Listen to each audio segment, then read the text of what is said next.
നമസ്കാരം ഫ്രണ്ട്സ്, എന്നാണ്ട് വിശേഷം? നമ്മൾ പുതിയ വീഡിയോ ആയിട്ട് വന്നേക്കുന്നതാണ്. നമ്മുടെ ബീഫ് നല്ല ഓലത്തിറച്ചി വെക്കാനുള്ള പരിപാടി. നാട്ടിൽ നിന്ന് നല്ല അടിപൊളി ബീഫ് കിട്ടിയിട്ടുണ്ട്. നമുക്ക് അതിലോട്ട് കിടക്കാം. അപ്പോൾ നമ്മൾ ഇറച്ചിക്ക് വേണ്ട കറിവേപ്പില എടുത്തിട്ടുണ്ട്, ഒരു ചെറിയ ഉള്ളി എടുത്തിട്ടുണ്ട്, പിന്നെ സവോള എടുത്തിട്ടുണ്ട്, പിന്നെ ഇഞ്ചിയൊക്കെ കണ്ടില്ല, നമ്മൾ ബെൽജിയം കട്ടാണ് ചെയ്തേക്കുന്നത്. ഇഞ്ചി, പച്ചമുളക്, വെളുത്തുള്ളി ഇതെല്ലാം ബെൽജിയം കട്ടാണ് ചെയ്തേക്കുന്നത്. ചെറിയ ഉള്ളി ചെറിയ ചോപ്പായിട്ട് നമ്മൾ എടുത്തിട്ടുണ്ട്.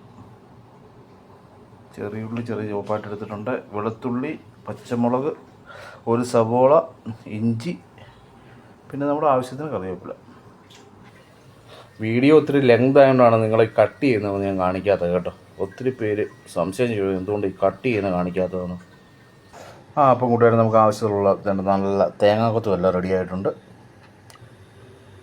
നമ്മൾ ബീഫ് തേണ്ടത് ചട്ടിയിലാണ് നമ്മൾ വെക്കുന്നത് കേട്ടോ. ചട്ടിയിൽ തേണ്ടത് നമ്മൾ വേവിക്കാൻ വേണ്ടി വെച്ചേക്കുകയാണ്. ജസ്റ്റ് ഉപ്പും മഞ്ഞളും ചില കറിവേപ്പില, ഇഞ്ചിയും പച്ചമുളകും ഇട്ട് നമ്മൾ തിരുമി ജസ്റ്റ് വേവിക്കാൻ. ചില ടൈം എടുക്കുന്ന പ്രോസസ്സാണ്. നമ്മൾ ചട്ടിയിൽ ജസ്റ്റ് ഒന്ന് വേവിച്ച് വെച്ച് കഴിഞ്ഞാൽ ഭയങ്കര ടേസ്റ്റാണ്. അത് കഴിഞ്ഞിട്ട് നമ്മുടെ അലുമിനിയം ചട്ടിലോട്ട് മാറ്റിയുള്ള നമ്മളെല്ലാം ചെയ്യുന്നുള്ളൂ. ഓക്കെ, ആദ്യം ഇത് വേവിച്ച് നമുക്ക് വേകട്ടെ. ഇത് നമുക്ക് പരിപാടി നോക്കാം. അപ്പോൾ നമ്മൾ അടുത്ത അടുപ്പിൽ ചീനച്ചട്ടി വെച്ചിട്ടുണ്ട്. ചീനച്ചട്ടി വെച്ച് നമ്മൾ ഓലത്തിറച്ചിക്ക് വേണ്ട നമ്മൾ എല്ലാം ഫ്രൈ ചെയ്യാൻ വേണ്ടി പോവുകയാണ്. സവോള ഇഞ്ചി എല്ലാം വഴറ്റാൻ വേണ്ടി പോവുകയാണ്. നമുക്കപ്പോൾ അതിലോട്ട് കാണാം. അപ്പോൾ നമ്മുടെ ഇഞ്ചി, വെളുത്തുള്ളി, തേങ്ങ ഇതെല്ലാം കൂടെ ഇട്ട് നമ്മൾ വഴറ്റുകയാണ്. അതുകൂടെ കുറച്ച് പച്ചമുളക്, 3-4 പച്ചമുളക് നമ്മൾ എടുത്തിട്ടുണ്ട്. ആ ഇഞ്ചിയുടെയും വെളുത്തുള്ളിയൊക്കെ പച്ചപ്പൊന്ന് മാറണം. പച്ചമുളകിൻ്റെയൊക്കെ പച്ചപ്പൊന്ന് മാറണം. അത് നല്ലൊരു ഗോൾഡൻ കളറാവുക. അത് വഴി അങ്ങോട്ട് വഴറ്റണം. അപ്പോൾ നമ്മുടെ ഇഞ്ചിയും വെളുത്തുള്ളിയും പച്ചമുളകും കറിവേപ്പിലൊക്കെ ചെറിയൊരു ഗോൾഡൻ കളറായി വന്നിട്ടുണ്ട്. നമുക്ക് അതിലോട്ട് സവോളയും ചെറിയുള്ളിയും കൂടി ചേർക്കാം. നമ്മൾ ആ ഇഞ്ചി, സവോളയും പച്ചമുളകും കൂടി തന്നെ ആയി സവോളയും ചെറിയുള്ളിയും കൂടി ഇട്ട് അതും ഒന്ന് ഗോൾഡൻ കളറാകുന്ന വരെ നമുക്കൊന്ന് ആക്കിയെടുക്കാം.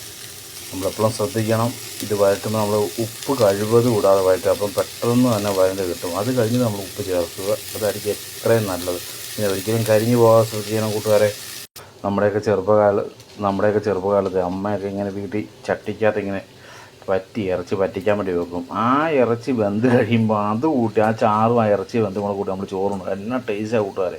നിങ്ങളൊക്കെ ഒന്ന് ട്രൈ ചെയ്ത് നോക്കണം. ഇങ്ങനെ പറ്റിച്ച് വെച്ച ഇറച്ചി മാത്രം എടുത്ത് ഒന്നും ഫ്രൈ ഒന്നും ചെയ്യാതെ ചോറുണ്ട് പോകണം. എന്നാ ടേസ്റ്റ് ആയിരിക്കും അറിയോ. നമ്മുടെ സവോള, ഇഞ്ചി, വെളുത്തുള്ളി എല്ലാം നല്ലതായിട്ട് വഴറ്റി നല്ല ഗോൾഡൻ കളറായി വന്നിട്ടുണ്ട് കൂട്ടുകാർ. നമുക്ക് പിന്നെ മസാലയും കാര്യങ്ങളൊക്കെ ചേർക്കാം. അപ്പോൾ ഫ്രണ്ട്സ്, നമ്മളപ്പം പൊടികളൊക്കെ ചേർത്ത് ശകലം കാശ്മീരി ചില്ലിപ്പൊടി, പിന്നെ നമ്മൾ ശകലം കുരുമുളക് പൊടി, ശകലം ഉലുവ, ഒരു ചെറിയൊരു പേരിന് വേണ്ടി മാത്രം, ശകലം മല്ലിപ്പൊടിയും ചേർത്ത് നമുക്ക് ആ പൊടിയുടെ ആ പച്ചപ്പൊക്കെ ഒന്ന് മാറാൻ വേണ്ടി നമ്മൾ മൂപ്പിച്ചുകൊണ്ടിരിക്കുന്നത്. അത് കഴിഞ്ഞ് നമുക്ക് ആ വേവിച്ച് വെച്ച് നമുക്ക് പറ്റിച്ച് വെച്ച് നമുക്ക് നമ്മുടെ ആ ഇറച്ചി ഒന്ന് ചേർക്കാം. ഉണ്ടോ, വറ്റി നല്ല സെറ്റായിരിക്കും കൂട്ടുകാർ. നോക്കി അടിപൊളി. അപ്പോഴത്തേ നമ്മുടെ മസാലയിലോട്ട് നമ്മൾ ബീഫ് ചേർക്കുകയാണ്.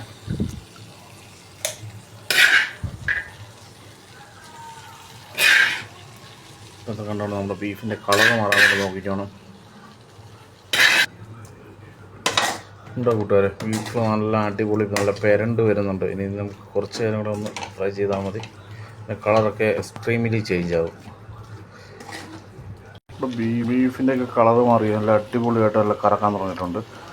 പിന്നെ ഒരു കുറച്ച് നേരം കൂടെ മതി. ഒരു 5-10 മിനിറ്റ് കൂടെ കഴിഞ്ഞ് കഴിഞ്ഞാൽ ബീഫ് ഉലത്തിയത് നമുക്ക് റെഡിയാകും.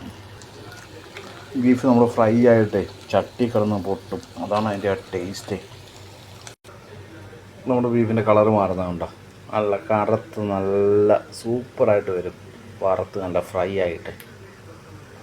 നമുക്കിതിൻ്റെ അകത്ത് മൊത്തം നമ്മൾ നാടൻ മസാലകൾ മാത്രം യൂസ് ചെയ്തേക്കുന്നത്. നമ്മൾ വീട്ടിൽ പിടിച്ച് പൊടിച്ച് മസാലകൾ മാത്രം യൂസ് ചെയ്തേക്കുന്നത്. പുറത്തുനിന്നുള്ള ഒരു മസാല നമ്മളിത് ചേർത്തിട്ടില്ല. നമുക്കിതിൻ്റെ കൂടെ കുറച്ച് കറിവേപ്പിലയും കൂടെ എടുത്ത് താഴെ ഇടാം. കറിവേപ്പിലയും കൂടെ നമുക്ക് ജസ്റ്റ് ഒന്ന് പച്ചക്കറിവേപ്പിലയുടെ ടേസ്റ്റ് വരുമ്പോൾ ഭയങ്കര ടേസ്റ്റ് ആയിരിക്കും. ഓക്കെ, ഇതൊക്കെ നമുക്ക് കറിയായിട്ട് യൂസ് ചെയ്യാം കൂട്ടുകാരെ. അപ്പോൾ ശരി കൂട്ടുകാരെ, എല്ലാവരും ഒന്ന് എൻജോയ് ചെയ്യും കേട്ടോ. ഞാൻ ഒന്ന് ഓർമ്മ കഴിച്ച് നോക്കട്ടെ.